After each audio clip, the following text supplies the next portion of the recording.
Hey everybody, welcome. How's everyone doing today? Welcome back to AutoCrit. We are so excited that you are here. We are going to be talking about how to defeat your inner saboteur today. So just bringing everybody in here. Hello. Welcome.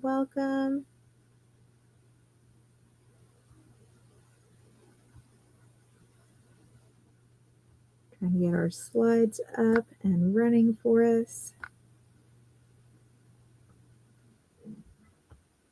So how many of you are here because you are part of the Novel 90 Writing Challenge and you are wanting this pep talk to get through the next couple weeks of the challenge and get through the 90 days, get a novella written? Because if you are in the right place. We are so excited that you are on with us. We're excited for what you've been able to do so far. We truly believe that you are going to be able to get through this challenge. But we know, because we're writers on our team as well, how daunting it is to take on a task like this. So we are going to be doing these little pep talks for you guys along the way, right? Last week, Becca came on and talked about our inner struggle with imposter syndrome. And while imposter syndrome does fall a little bit into self-sabotaging, we're going to take it one step further today on this live for you guys. So we're going to kick this off. What is self-sabotaging your writing? What does that mean to you? Give everybody a second. Is there a specific thing that comes to mind, or is this a brand new term?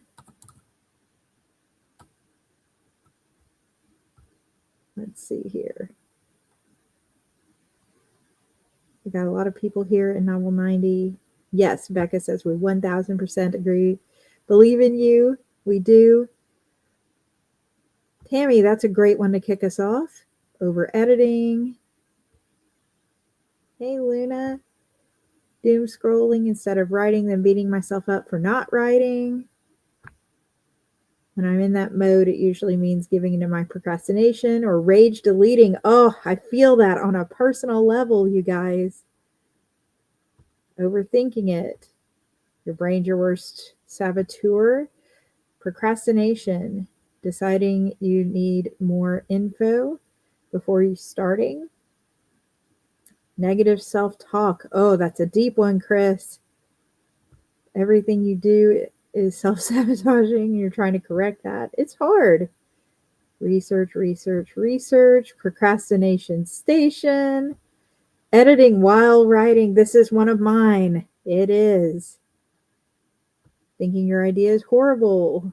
So yeah, we have pegged a lot of what our self-sabotaging is. When we're talking about self-sabotaging our writing here at AutoCrit, we are talking about the things we do, our habits. Some of them are not bad habits, but our habits that keep us from achieving our writing goals.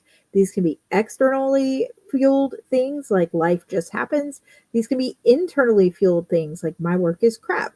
So we have to be able to harness these things and find tools and tips to use to deal with them if we are going to achieve the writing goals that we've set out for. And with a challenge like Novel 90, it's really important that we grab those now before it hits, because if you are anything like me, once it hits, it is hard to get back out. But if you have a way out already planned, then plan B is sitting there and you know it's there and you know what you're going to do when it comes up. Remember that you have to figure out your why. So I want you guys to take a second. When is the last time you asked yourself, why do I write? Do you write because the stories just won't get out of your head unless you write them?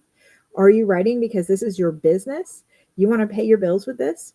Are you writing because you have a reader base that is demanding you give them the next book in the series and they're not going to rest until it is out? Those are some of my worst self-sabotaging moments, is when books 1, 2, 3 are out and the readers want books 4, 5, and 6 and the muse is tired. Why are we writing? No, in a good way. Why do we write? We want to tell stories. I love that. You write because you want to read the story. I can tell a pantser when I see one. Yep. A lot of times I have dreams that inspire stories, but I don't get the whole story. So I wake up and I have to write it because I want to know what happens, right? The story won't get out of your head. You'd love for it to be your career. You're tired of seeing stories that don't include characters that represent diverse audiences. Writing because the story just wants to be written. You love your ideas. You want to put them down to get the gremlins out of your head. Okay, we are identifying whys. And believe it or not, this is the biggest tip of the day that I'm going to give you. We have lots of other tools and tips we're going to share, but they are small in contrast to identifying and remembering your why when everything else starts to clutter in on your writing space, on your writing brain space, on your emotions. The imposter syndrome starts to creep up. Remember your why. This is the one time I'm going to tell you. AutoCrit does a lot of great things, but you need a sticky note. It needs to go on the mirror. It needs to go on the refrigerator door. It needs to go on the back door. It needs to go on the back of your cell phone. And it says why you write. Because. Give us that answer. Give yourself that answer. Keep it front and center in your focus as we go through. Remember that you self-sabotage your work because you've lost sight of your why, or you've reprioritized the value of both yourself and your creative work. It's so easy to start saying, work got busy, family got busy, emergencies happened, this thing happened, that thing happened. But so rarely do we truly not have 10 minutes to do a voice to text dictation sprint on the phone or jot something down on our phone to ourselves. We can do it while we are eating. How often do we genuinely, seriously, if we're being blatantly honest, not have a 10-minute stretch in a day to do some writing? Now, I am not one of those people that writes every day, and I am not telling you that you should, but this is to show you priorities. Priorities, you guys. We write because we have these stories that have to go out. We love our stories. We want this to be our living. If you are one of the people who are writing because you want this to be your income, ask yourself how much your boss would pay you if you just started telling them, you know what, life happened and I'm not going to come into work this week or next week or the week after or the week after that. You will make back from your writing what you invest into your writing. So if you treat your income like a hobby, you will get paid for the lack of hours by not having income. If you want to make this your author business, then you have to invest time like you would a business, right? This is more than a hobby. If you're doing this as something that you do because you love creativity, because this is a reflection of your values and your model, your place in this world and giving a voice to these characters, ask yourself why you are shifting that priority to something lower. And then sit down, maybe do a list, do an Excel sheet or something, and list out what is the most important to you. If you've ever heard of the rocks and sand and water project with the jar, where you put the sand and pebbles in first and then try to put the rocks and there's not enough room. But if you put the big rocks, the big priorities in the jar first, then pour the sand and then pour the beer or the water over top of it, everything somehow fits. Where does writing fit in your rocks? Is it a big rock? Is it a medium rock? Or are they pebbles? Is it something you're doing for fun on the side? There's not a wrong answer. It is okay to be a hobbyist. It is okay to want this to be your biggest income making career move that you've ever had and it be a big rock. But if you don't know where it is, then you are setting yourself up for self-sabotaging along the way. So we're going to talk about distractions versus productive distractions first. I'm going to give you some common distractions, and then we're going to shift it a little bit into distractions that are actually good things and that you could use to combat your inner self-saboteur as well as that imposter syndrome or writer's block, okay? The first one is doom scrolling, and this one we actually saw in the chat, and I think we pulled it up. Doom scrolling is when you open your YouTube on your computer or your cell phone, you go to social media, and you just start scrolling and you spend your time looking at everything but achieving nothing. It's a way to distract yourself from the woes of life.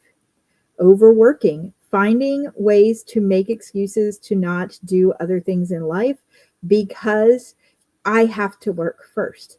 This is something that is very tempting as an editor. I edit for a living. I can so easily give myself excuses that, oh, I need to edit so and so's book, so I don't have time to write my book for 15 minutes. I feel guilty not working on somebody else's project when I take time to write my own, right? So it is important that you want to pay your bills, you want to do your job. I'm not telling you guys to try to sneak off and write at work, okay? But if you take extra work because you don't feel like your writing is now worth that time, you are potentially overworking yourself out of your writing. Imposter syndrome. Becca talked about this in great detail last week. And Becca's actually on, you were on TikTok for almost 1.25 hours yesterday. It does. It happens to all of us. Imposter syndrome can creep in there and you start battling with yourself, or in my case, not really battling as much as feeling bad and looking for ice cream, right? I'm not good enough. My stories aren't unique enough. My stories don't deserve this. My family's giving up so much time. I'm an imposition. I'll never be good enough. And you guys, the thing about imposter syndrome is it never goes away. It's always going to be there sitting in the background to distract you. And I highly recommend going and checking Becca's video last week for ways to trump it. There's not enough time to do both self-sabotaging and imposter syndrome all over again today. But I can say both she talked about it and now I'm talking about it. We are both successful authors. I'm a USA Today bestselling author. And when I started this journey, I said, oh, I'll consider myself an author once I publish a book. Well, then I published it and decided to go indie. And then I was like, well, I was only indie published. And it doesn't count. Maybe if I hit a #1 spot in my main genre on Amazon, then I'll feel like I'm an author. So my debut epic fantasy novel did. And then I said, well, that's a fluke. If I get an award of some kind, then I'll consider it. Placed as a fantasy finalist with that same book that same year. Oh no, that's just coincidence. If I get a USA Today bestselling title or New York Times bestselling title, I will be an author. 1 year and 4 months later, we hit the USA Today bestseller list with a book. And you would think that'd be the end of it, right? It's not. Well, you just got lucky. You don't get lucky selling 6,000 copies of a book, you guys. It is hard work. But imposter syndrome creeps in there and nags at you. And it says, you got lucky. It was a fluke. They didn't realize how bad your writing truly is. It never stops. And at that point, I put the brakes on and said, wait, why would 6,000 random strangers who don't owe me anything buy something if they don't like what I do? And at that point, the voice, while still very loud, was able to be shoved into a closet. And every once in a while, it busts out of the closet. And I'm like, no, I got to put you back in. And that's what those tips are for. So we got to get past imposter syndrome from distracting us from writing. We also have to get over having an unrealistic schedule and unrealistic goals that are not smart for ourselves. If you think you are going to write a full-length novella, 20 to 40,000 words for novel 90 in one weekend, my friends, unless this is something you do professionally, you are probably not setting yourself up for success. You are setting yourself up for a major goal that could end up with major disappointment. Now, sure, maybe you pull it off. Maybe you get the 20,000 words in. I think Becca has written 20,000 words in a weekend, but Becca's been doing this for years and years and years. If this is your first time, don't compare somebody else's best to your starting out. It's not an apples to apples comparison at that point, right? So you can get to that point, but you have to ease into it, like Becca's saying in the chat, right? So you have to make yourself realistic schedules. Don't plan on having no sleep. Self-care is important. Don't plan on skipping going out with friends to celebrate a birthday. Birthdays are important and you only get each one of them once. Make time for the things that matter, those big rocks, and then worry about the other things. Small things. Make sure your goals are smart as well. We're going to go through what SMART goals are here in a minute. So what can you do when these distractions are creeping up on you? Well, you can shift to productive distractions to counter some of these things. Productive distractions are necessary. These are elements of everyday life as a creative that keep our creative well full. We cannot pour creative work out of nothingness. If there is nothing left in us but burnout, all that is going to show on your page is going to be forced mess. There's a reason I call my first drafts garbage drafts, but it's not because of this. It is because my books are unorganized and my plots go all over the place and characters go all over the place because I'm a pantser. So I have to fix that in post. We want to pour out work that actually has our creativity in it, that actually has our heart and soul in it, that is meant genuinely. So we need to practice self-care. Self-care. Productive distractions right here. Self-care can be taking a walk. It can be sitting down with a cup of tea, thinking, doing nothing, meditating, whatever you're into to center yourself. This is your time to do it. It is just as important that you take care of yourself as it is for you to put words on a page. Then consider reading. You hit a creativity slump, you hit a wall, it's just not there anymore. You've lost your why. Go back and reread, revise something you already wrote, or read a book that inspired you to start writing to begin with. We are all readers first, right? So where are those comfort books at? Write something random. Follow one of our sprinters clubs. We're doing 4 just this week. We do them every single week throughout the challenge. Go to these sprinters clubs and try one of the prompts instead of forcing yourself to do your Novel 90 project if you have hit a wall or you feel burned out. Those prompts are designed to get those creative juices flowing. And if you can get any words on the page, just a little, then you can unlock the rest and continue going the rest of the way through. Try coming up with some inspiring playlists to listen to music before or while you're writing, and consider watching an awe-inspiring movie. I mean, if you're a Lord of the Rings fan like me, you hear the soundtrack come on and you get all the goosebumps and you know it's about to be a great adventure. That is refilling that creative well. It's refilling that inspiration. Consider doing some research for my planners and planters. Fill out an outline, refocus yourself on where you're supposed to be in the story and why, and then come back to the writing portion. And then I say rereading and revising with caution, because you guys know me as a pantser. I have trouble getting stuck in editing cycles where I want to edit perpetually. This is not beneficial to my writing. I do not edit as I go because I will never stop editing and write again. I put masking tape over my keyboard's backspace and delete keys while I'm drafting so that my finger hits it and I go, oh yeah, this is writing time. And then I take them off for editing time and then I put them back on for writing time. And that's how I keep myself focused where I'm supposed to be. If you are somebody who likes to edit as you go, there's an entire school of authors that write a chapter one day, they get up the next day, they edit what they wrote the day before, and then they write a new chapter. Then go for it. These are all distractions that are not technically writing your projects, but they will give you back some creativity, some inspiration.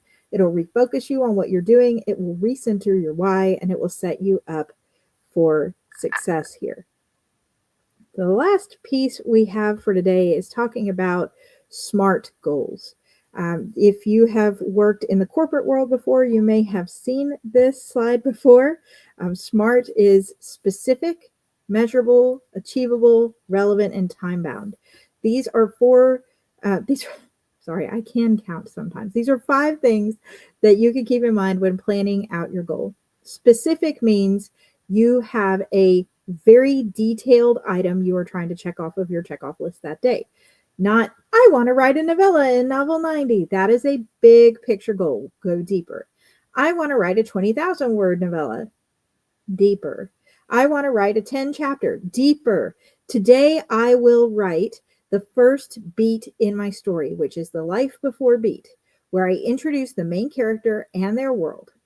Very specific.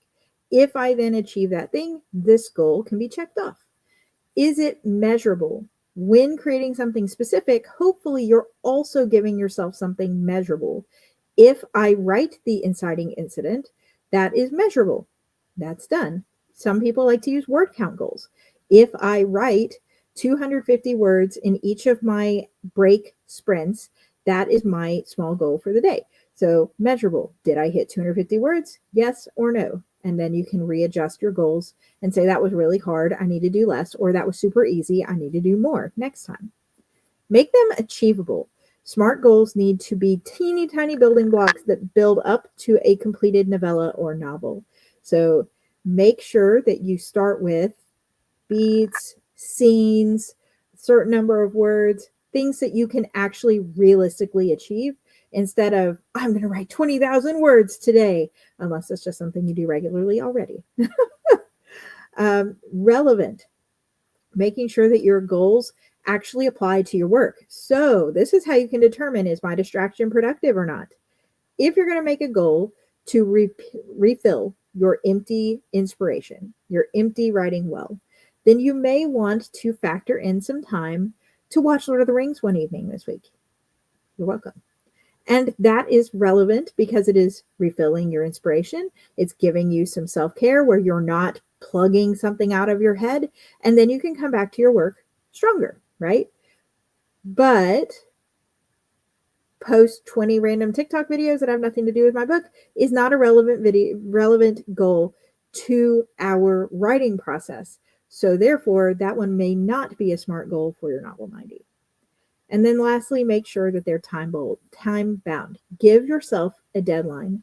I know the pantser in me cringes at deadlines, but the best way to combat procrastination is to give yourself a realistic timeline that you can achieve with these small, smart goals along the way. The more of them you achieve, the more you start to feel capable of what you do. And guess what? The more you achieve, the more you do, the more you unlock the ability to level up your productivity, and you can get more done in a stretch of time. So I started out giving myself 10 minutes on each of my breaks at work to write. And then that turned into, what if I spent half my lunch break writing and just ate a sandwich? And then that turned into, what if I write for an hour when I first get home from work? Now I've got 2 breaks, half a lunch break in an hour. And then you can build from there, right? Yeah, rewriting the shitty draft is definitely a relevant goal. So let's break it down more. Specific, rewrite one scene before the end of the week, something like that. It's measurable, one scene, specific, we're rewriting that one scene, time bound by the end of this week, relevant to your project. So those are some tips for combating our inner saboteur. But if you have questions, we have a few minutes extra, and I'd love to pull those up and chat.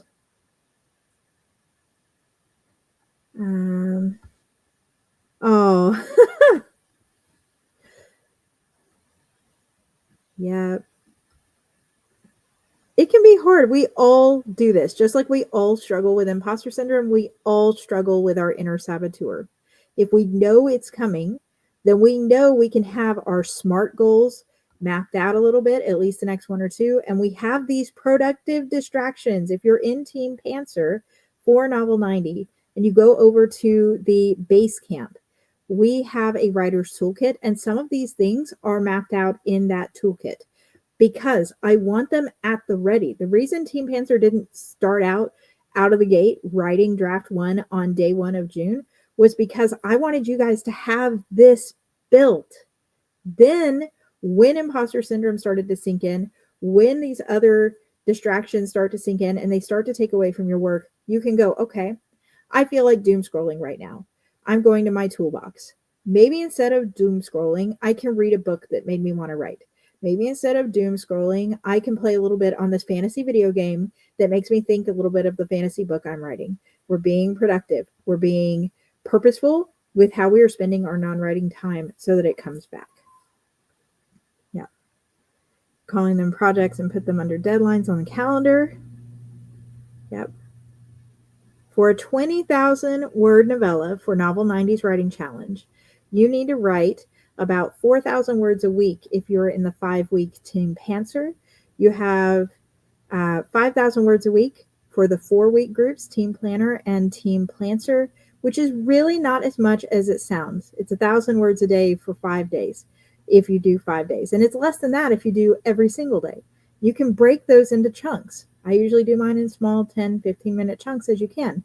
Those 10 to 15-minute chunks in 90 days will add up way more than you think they will. So persistence is key here.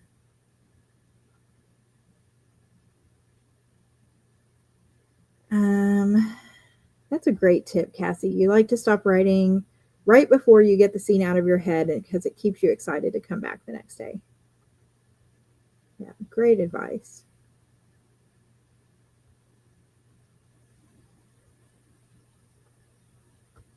Yeah, start writing something random in notes on your phone when you have a few minutes and you're tempted to doom scroll. I have a file labeled a collection of miscellaneous things, and I have it sitting on my dashboard. And when I get to that moment where my attention is waning and I start thinking about YouTube shorts, I can turn my attention to that file and just jot a few lines of something, and it typically re anchors me. And then I use those other things are not necessarily just bad in general. There's nothing wrong with watching YouTube shorts or making cute TikTok videos, right? But I use those as rewards. If I achieve my SMART goal this week, I am going to let myself completely unplug and do whatever I want for 2 hours guilt free on Sunday. And I am all about emotional support cake. If you set yourself up for unrealistic goals and then not meet them, you lose momentum and kind of spiral down. Exactly, Becca. If your goals are not specific, they're not realistic, they have the opposite effect. Small building block goals that build up over time leave you feeling confident and excited to come back. Small building block goals that you fail feed your imposter syndrome big time. It makes you go, see, I told you you couldn't do this. You couldn't even write 100 words today. What is wrong with you? It should have only taken you 15 minutes to 30 minutes to write 100 words. You can't even do that. This isn't for you. And it feeds that darkness in your head that's taking away your joy, that's taking away your why, that's taking away your priority for yourself, you guys. So let's make our goals realistic. Yes, we want to push ourselves, but increase the push slowly over time. Start with easy, low hanging fruit. Today, you need to write an opening sentence. Opening sentences are huge. I rewrite my opening sentence a million times. So today, I'm going to write an opening sentence. I achieve that. What's the next goal on the list? The next goal on the list is I need to write an opening scene that shows the life before. Okay. And then you do that. And then you're adding to the positive. You're adding, I can do this. I wrote a freaking opening line today, you guys. I can do this. I got a whole scene done today. No, it does not have to be perfect. Shoo that little imposter syndrome away. But we are making these small goals. We have our self-care. We have productive distractions on standby, and we're going to go from there. All right, you guys. Yes, thank you so much, Tammy. If you have found our pep talk today helpful, please do hit the thumbs up button. The Novel 90 Writing Challenge is 100% free, and it is not too late to join. So you can go to the link in the description box if you're watching on YouTube. I'll try to drop it here in the live chat. Sometimes it works and sometimes it doesn't work. To join, we are all about helping you guys get these novellas done this summer. There is plenty of time. You are not too late. The Team Pantser has started writing as of June 15th. So you are just a couple days in at this point. Team Planter and Team Planner officially start writing July 1st. If you've already started, then great, you're a little bit ahead. But you have plenty of time to catch up, to join in. It's 100% free. We're here in your pocket to help you succeed and to defeat these inner saboteurs and get the books back. Best of luck, everybody, and we will see you guys on the next one. Bye, all.